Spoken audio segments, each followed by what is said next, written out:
Hai semua, pada kesempatan kali ini kami akan membahas tentang berita cybercrime dan solusi untuk mengatasinya. Bagi kalian yang terjun di dunia online, istilah cybercrime pasti sudah tidak asing lagi. Kejahatan dunia maya ini bisa mengincar siapa saja dan dapat terjadi kapanpun. Lalu, apa sebenarnya cybercrime itu? Cybercrime atau kejahatan dunia maya adalah perilaku ilegal yang dilakukan individu atau sekelompok orang yang menyerang sebuah sistem keamanan komputer atau data-data yang ada dalam komputer. Kejahatan cybercrime dilakukan dengan beragam motif, mulai dari kepuasan diri atau keisengan sampai kejahatan yang merugikan secara ekonomi ataupun politik. Jenis kejahatan ini pun beragam, sesuai dengan kemampuan pelaku dalam penguasaan bidang teknologi. Berikut ini contoh kasus mengenai cybercrime. Di tengah kondisi pandemi dan PSBB saat ini, e-commerce secara otomatis menjadi solusi masyarakat untuk berbelanja. Namun, ada-ada aja nih oknum yang memanfaatkan kondisi ini untuk meretas data pengguna dari salah satu e-commerce unicorn di tanah air. Gak main-main, karena 91 juta data pengguna berhasil dicuri oleh hacker dan dijual secara ilegal melalui dark web. Bagaimana kelanjutan penyelidikan kasus ini dan bagaimana nasib data Anda yang sudah terdaftar menjadi pelanggan pada e-commerce ini? Akan kami ulas dalam heboh bocor data pengguna Tokopedia. Kita mulai dari kronologis dari kasus pencurian data Tokopedia, di mana kasus ini terungkap ke publik oleh akun Twitter @underthebridge yang mengklaim dirinya sebagai layanan pengawasan dan pencegahan kebocoran data asal Israel. Awalnya di sini kita melihat peretas dengan nama akun Why So Dank menawarkan 15 juta data akun pengguna Tokopedia di forum Raid Forums. Kemudian hacker berbagi data untuk meminta bantuan peretas lain membuka kunci algoritma password akun tersebut karena masih di-hash atau masih disandikan. Data yang ditawarkan berupa user ID, email, nama lengkap, tanggal lahir, jenis kelamin, nomor ponsel, dan password yang tersandi atau masih terhash. Hacker juga mengklaim data ini dari peretasan yang terjadi pada 20 Maret di tahun 2020 ini. Dan sehari kemudian, hanya satu hari, hacker berhasil mengumumkan bahwa mereka telah menjual 91 juta data pengguna seharga $5.000 Amerika Serikat atau setara dengan 75 juta rupiah yang dijual pada Empire Market atau pasar gelap di dark web. Manajemen Tokopedia sendiri sudah mengakui akan adanya upaya pencurian data pengguna Tokopedia, namun informasi penting seperti akun pelanggan, password, data keuangan tetap berhasil terlindungi, di mana hal ini juga sudah disampaikan kepada publik melalui Menkominfo Johnny G. Plate usai rapat tertutup bersama pihak Tokopedia pada Senin 4 Mei 2020. Assalamualaikum warahmatullahi wabarakatuh. Kami akan mempresentasikan berita yang kami ambil mengenai cybercrime yang berjudul pencurian data pengguna Tokopedia yang terjadi pada awal bulan Mei tahun 2020. Sumber berita kami peroleh dari CNBC Indonesia.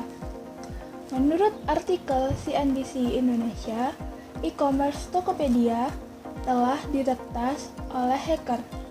Data pengguna Tokopedia yang berjumlah 91 juta data akun dan 7 juta akun merchant dikabarkan bocor dan dijual di dark web. Kasus pencurian ini dibeberkan pertama kali oleh akun Twitter @underthebridge. Di akun tersebut, dia melaporkan bahwa hacker telah berhasil mencuri alamat email, password hash, dan nama pengguna. Dalam profil akun tersebut, mereka mengklaim bahwa mereka adalah penyedia layanan pemantauan dan pencegahan kebocoran data dari Israel. Berikut fakta-fakta pencurian 91 juta data pengguna Tokopedia. Yang pertama yaitu berapa banyak data pengguna Tokopedia yang dicuri hacker. Awalnya data yang dicuri sebanyak 15 juta data pengguna Tokopedia. Kemudian, akun yang sama melaporkan temuan lainnya bahwa ternyata 91 juta data pengguna Tokopedia dijual di situs Raid Forums. Data tersebut dijual di pasar gelap internet dengan harga $5.000 Amerika Serikat atau sekitar 75,8 juta. Untuk yang kedua yaitu Tokopedia konfirmasi adanya kebocoran data pengguna. Meskipun password dan informasi krusial pengguna tetap terlindungi di balik inskripsi, kami menganjurkan pengguna Tokopedia untuk tetap mengganti password akunnya secara berkala demi keamanan dan kenyamanan. Kata Nuraini Razak, VP of Corporate Communication Tokopedia kepada Kumparan. Yang ketiga, tidak ada data pembayaran yang bocor. Seluruh transaksi dengan semua metode pembayaran termasuk informasi kartu debit, kartu kredit, dan pos di Tokopedia tetap terjaga keamanannya. Kata Nuraini, untuk menjaga keamanan para pengguna, Tokopedia menyarankan pengguna agar melakukan pergantian password dan ini harus dilakukan secara berkala. Yang keempat, siapa sih hacker yang mencuri data Tokopedia? Menurut pakar keamanan siber Pratama Persada dari Communication and Information System Security Research Center, peretas data Tokopedia pertama kali mengumbar hasil retasannya menggunakan nama Why So Dang lewat situs Reddit Forums. Setelah itu, ada lagi peretas Shiny Hunters memposting tweet penjualan 91 juta akun Tokopedia di situs forum Empire Market. Fakta kelima, Tokopedia minta pengguna untuk mengganti password selagi menyelidiki pengguna yang terkena dampak dari pencurian ini. Selain itu, Tokopedia juga meminta untuk mengaktifkan PIN yang akan meminta kode setiap kali pengguna melakukan transaksi, dan juga Tokopedia meminta pengguna mengaktifkan OTP dari Google Authenticator. Solusi yang dapat dilakukan untuk mengatasi pencurian data oleh hacker, kami memperoleh sumber dari pindrako.com. Yang pertama adalah klasifikasi data, karena hal tersebut memudahkan suatu organisasi untuk memulai strategi keamanan data. Yang kedua, lindungi perangkat kerja. Suatu organisasi perlu memasang solusi keamanan email dan web security, network security, dan endpoint security pada perangkat yang digunakan untuk mengolah data penting. Yang ketiga, lindungi data yang tersimpan di cloud. Tips selanjutnya adalah melindungi data yang tersimpan di cloud. Saat ini tingkat bisnis sudah banyak memanfaatkan cloud untuk menyimpan data sensitif. Maka dari itu, sudah kewajiban bagi setiap organisasi untuk memberikan proteksi lebih terhadap data yang tersimpan di cloud. Solusi keamanan cloud security dapat menjadi solusi untuk atasi kendala ini. Yang keempat yaitu terapkan keamanan hak akses. Penyalahgunaan hak akses adalah ancaman keamanan cyber yang sering terjadi dalam lingkungan perusahaan.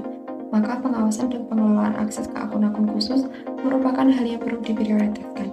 Dalam hal ini, perusahaan dapat memanfaatkan solusi Identity Access Management atau EIM dan Privilege Access Management atau PAM. Yang kelima yaitu manfaatkan solusi keamanan dan loss prevention. Data loss prevention adalah suatu solusi untuk menambah lapisan keamanan pada data sensitif agar tidak terekspos pada pihak yang tidak berwenang.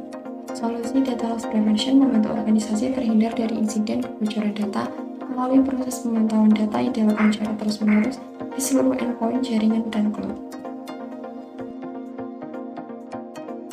Itulah tadi penjelasan dari kelompok kami mengenai berita cybercrime dan solusi untuk mengatasinya. Sekian dari kami, terima kasih. Wassalamualaikum warahmatullahi wabarakatuh.